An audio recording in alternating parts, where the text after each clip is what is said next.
Bem, estamos de volta para o terceiro bloco do Gazeta Entrevista e nesse bloco eu recebo aqui o superintendente adjunto de regulação da Agência Nacional de Águas, Patrick Thomas, e também o analista de pesquisa em meteorologia do Senadem, Hélio Camargo. O Senadem, que é um órgão ligado à Defesa Civil Nacional. Ambos estão acompanhando aqui no Acre a visita do ministro dos Transportes, Paulo Sérgio Passos, mas vieram para levantar informações, ver de perto a situação em relação à enchente do Rio Madeira. São ligados à Agência Nacional de Águas, que está fazendo um estudo técnico para entender esse fenômeno, por que aconteceu, a possibilidade de se repetir. E nós vamos tratar desse assunto aqui. Boa noite, tudo bem? Boa noite, Rogério. Boa noite. Boa noite. Então, até hoje, a grande pergunta que se faz aqui é sobre as causas desse fenômeno, a enchente do Rio Madeira, que afetou o estado do Acre, como todo mundo sabe, e se faz a relação entre a construção das usinas hidrelétricas em Rondônia com esse fenômeno, mas aí é preciso que hajam informações técnicas embasadas e qualificadas para responder essa pergunta. E esse é justamente o papel de vocês. Eu não sei quem que vai começar me respondendo, se já dá para dizer o que causou essa enchente. Bom, é preciso esclarecer inicialmente que o evento que aconteceu esse ano é um evento extraordinário do ponto de vista climático, né? Em todo o tempo em que a ANA vem monitorando as vazões no Rio Madeira, isso já faz cerca de 50 anos, nunca se observou uma vazão com tamanha magnitude, ou seja, uma cheia dessas proporções, né? Nós fizemos um cálculo recentemente para avaliar qual a probabilidade de ocorrência de um fenômeno como esse e chegamos à conclusão que uma cheia dessa magnitude deve ocorrer em um ano a cada 300, ou seja, em cada 300 anos acontecer apenas uma vez. Portanto, é um evento de baixa probabilidade de ocorrência, né? Quanto à pergunta se é possível ou não que isso venha acontecer no próximo ano, né, nós não podemos afirmar com segurança que vai ocorrer, mas também não podemos dizer que não vai ocorrer. Existe uma probabilidade, como eu já disse, pequena, mas existe uma probabilidade de ocorrência, sim. E com relação à construção das hidrelétricas lá em Rondônia, que de certa forma represam o Rio Madeira, há alguma relação? Já é possível dizer se há ou não uma relação com isso? Essas duas hidrelétricas, de Jirau e de Santo Antônio, elas foram autorizadas pela Agência Nacional de Águas por meio de um instrumento que é a outorga de direito de uso. E na avaliação para a concessão da outorga, nós verificamos, né, os efeitos da construção dessas usinas sobre o regime de vazões do Rio Madeira, né? Essas usinas elas foram construídas com uma característica que nós denominamos a fio d'água, que significa que elas não têm efeito para as cidades localizadas a jusante. Toda vazão, jusante é rio abaixo, né? Toda vazão que chega nas usinas, passa pelas usinas e segue rio abaixo. Então, para a cidade de Porto Velho, as usinas não têm efeito sobre o regime de vazões, né? Também é importante destacar que o planejamento e a autorização das usinas previa que não houvesse efeito em território boliviano, né? Ou seja, a construção das usinas não deveria afetar o regime de vazões no território boliviano. Com relação ao trecho rio acima, né, no reservatório de Santo Antônio, no reservatório de Jirau, o que a ANA estabelece é que não deve haver um aumento do risco de inundações sobre as áreas urbanas e sobre as infraestruturas viárias, ou seja, as estradas e pontes, né? Então, essas estradas são construídas com um critério de engenharia que prevê uma proteção para cheias da ordem de 100 anos, ou seja, que ocorram uma vez a cada 100 anos, e isso foi mantido nas outorgas, ou seja, a construção das usinas deveria prever uma proteção a essas estradas para cheias da ordem de 100 anos. O que aconteceu é que a cheia que houve esse ano, ela foi uma cheia de maior vazão, de magnitude maior, como eu falei, para uma recorrência ou para uma probabilidade da ordem de 300 anos, ou seja, maior do que as proteções, né, previstas na autorização. Portanto, enfim, haveria a inundação de qualquer forma, mesmo sem a existência das usinas. Hélio, em relação às providências que se toma diante de um fenômeno dessas proporções, né? Aqui no estado, nós tivemos uma verdadeira operação de guerra para que a população pudesse receber alimentos, né, insumos, enfim, para que houvesse o consumo, mesmo com a rodovia fechada, né, por conta da enchente. E aí o transporte desses produtos era feito de forma muito difícil, né? Aí, caso aconteça, mesmo diante de uma possibilidade remota, caso aconteça novamente uma situação dessas, o que o governo, as agências poderiam prever no sentido de se criar soluções mais fáceis e mais rápidas?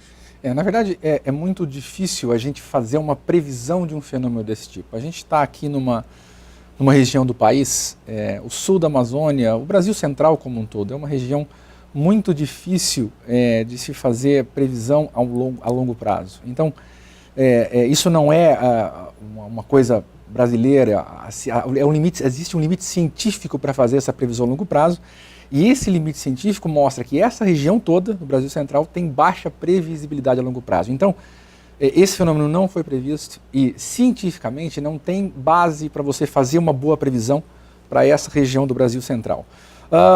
Como o próprio Patrick falou, diante de um fenômeno desse tipo, dessa magnitude, as políticas públicas, elas estabelecem, na verdade, limites, valores limiares para as quais as obras elas são construídas, né?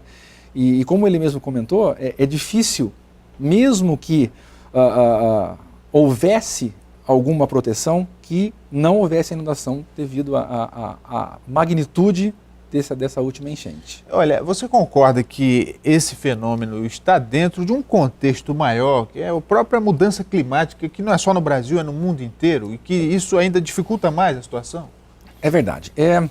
Essa região, a região amazônica como um todo, ela é uma região bastante suscetível a mudanças climáticas, né?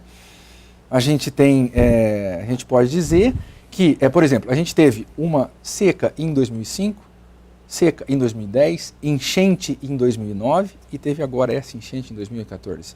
Elas não estão totalmente relacionadas umas com as outras, mas esse é um dos efeitos de mudanças climáticas. Ou seja, você tende a aumentar e a intensificar extremos, sejam eles secos ou chuvosos.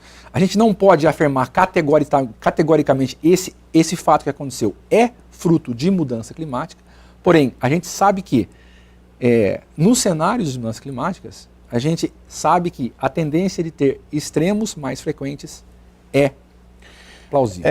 O Brasil, historicamente, é um país que, digamos assim, em épocas passadas, algumas décadas atrás, não tinha tanta influência com relação a desastres ambientais, desastres naturais, né? Ou seja, as catástrofes não aconteciam com tanta frequência. E isso começou a acontecer de modo mais frequente.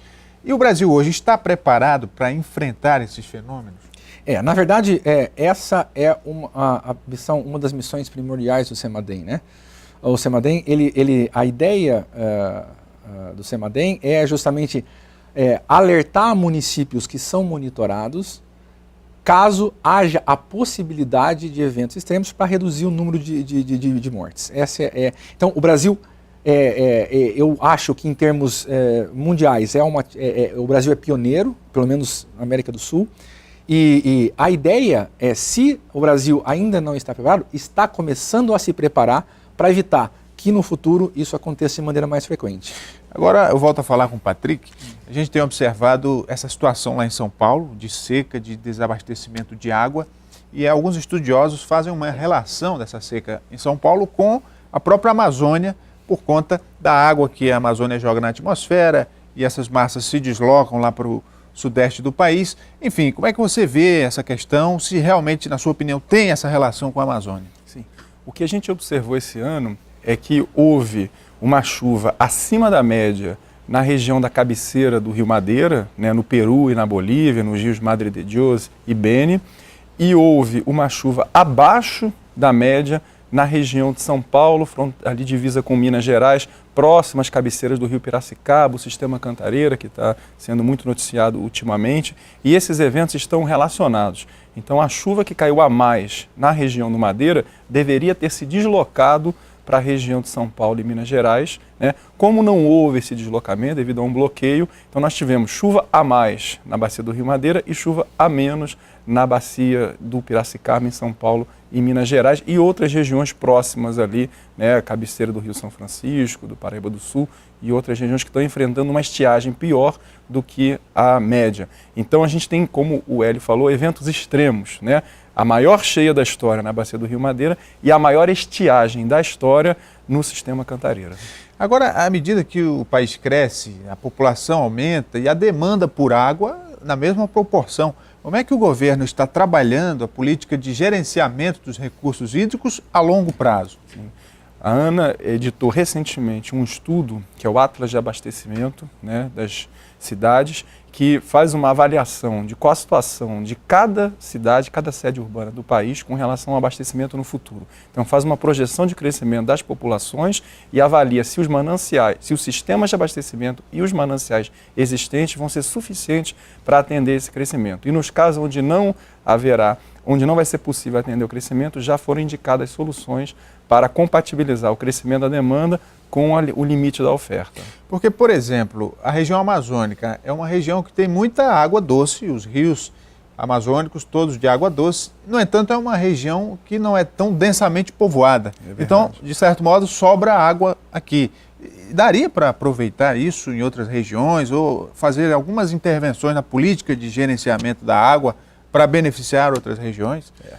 Veja, a transferência de água de uma região para outra é uma alternativa, né, quando você não tem disponibilidade naquela região. A cidade de São Paulo, por exemplo, foi buscar águas em outra bacia, que é a bacia do Piracicaba. Nós temos um grande projeto agora que é o de interligação da bacia do São Francisco com o Nordeste Setentrional, em função das secas, né, recorrentes que nós observamos lá na região Nordeste.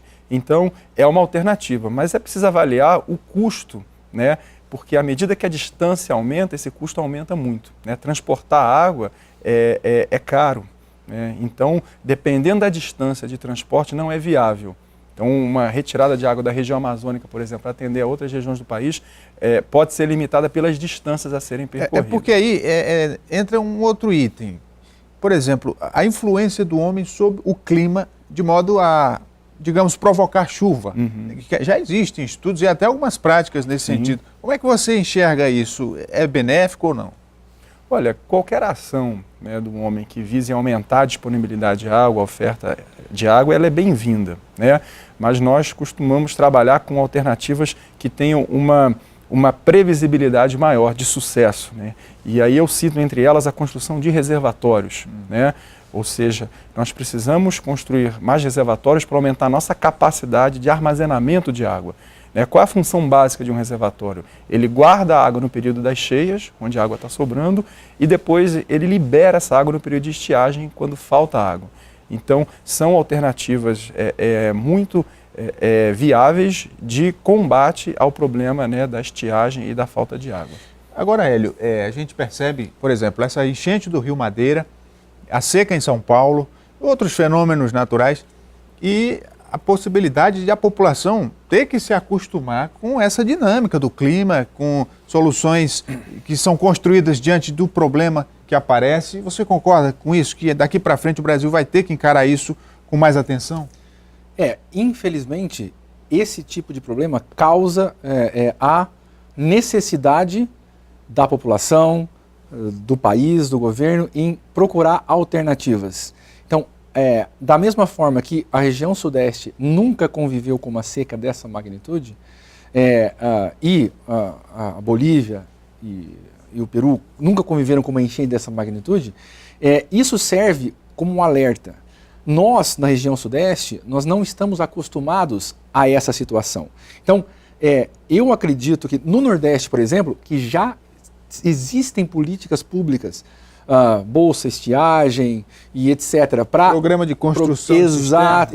Então, a política pública para o Nordeste que está acostumado à convivência com a estiagem já existe.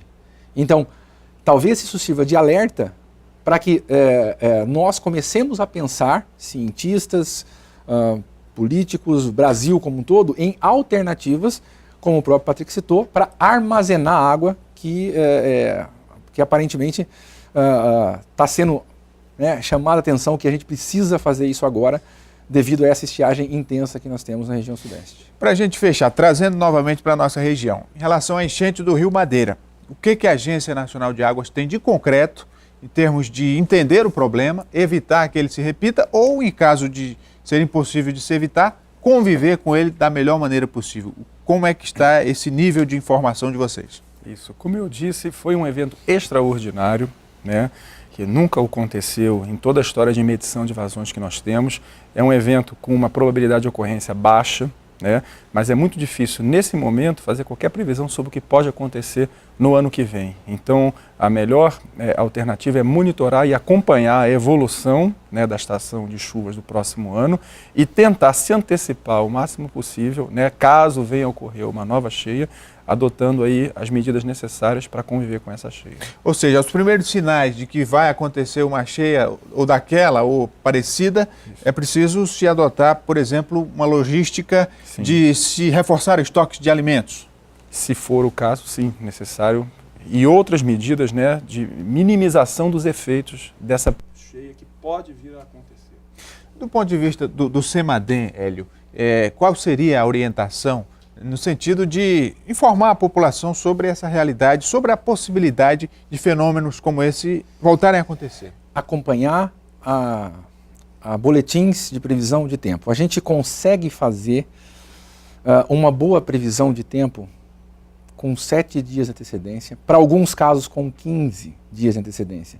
Infelizmente, como eu te falei, é difícil fazer para essa região do país uma previsão de tendência média para os próximos 3 meses, mas é possível fazer uma boa previsão para 7 dias, uma previsão razoável para 10, 14 dias em alguns casos. Então, o acompanhamento da previsão aliado ao monitoramento da situação é importantíssimo para, se não evitar, mas como falou o Patrick, minimizar os efeitos de uma possível enchente se vier a ocorrer novamente.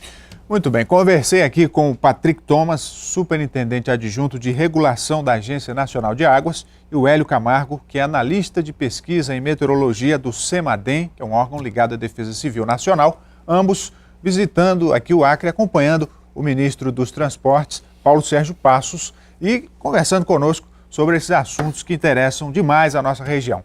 A você que nos acompanhou, muito obrigado por sua audiência, um forte abraço, uma boa noite e até amanhã.